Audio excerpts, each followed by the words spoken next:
চোরাচালান বিরোধী অভিযানে ২২টি গরু আটকের বিষয়ে রাজশাহীতে বিজিবির বিবৃতি। স্টাফ রিপোর্টারের পাঠানো তথ্য ও চিত্রে বিস্তারিত। রাজশাহীতে চোরাচালান বিরোধী অভিযানে ২২টি গরু ও ২টি নছিমন গাড়ি আটকের বিষয়ে বিবৃতি দিয়েছে বিজিবি।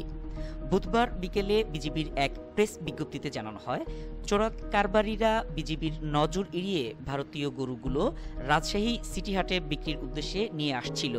তবে বিজিবির নিয়মিত টহল দলের অভিযানে এসব গরু ও পরিবহন কাজে ব্যবহৃত নছিমন দুটি জব্দ করা হয়।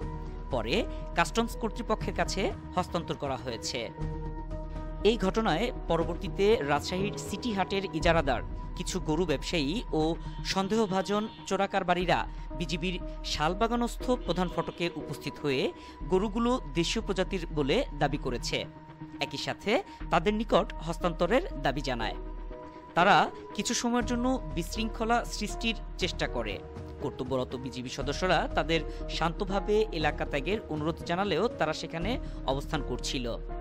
পরে স্থানীয় গণ্যমান্য ব্যক্তি ও সিটি হাটের ইজারাদাররা বিজিবির ঊর্ধ্বতন কর্মকর্তাদের সঙ্গে বৈঠক করেন ও ভারতীয় গরুর অনুপ্রবেশ বন্ধে সহযোগিতার আশ্বাস দেন।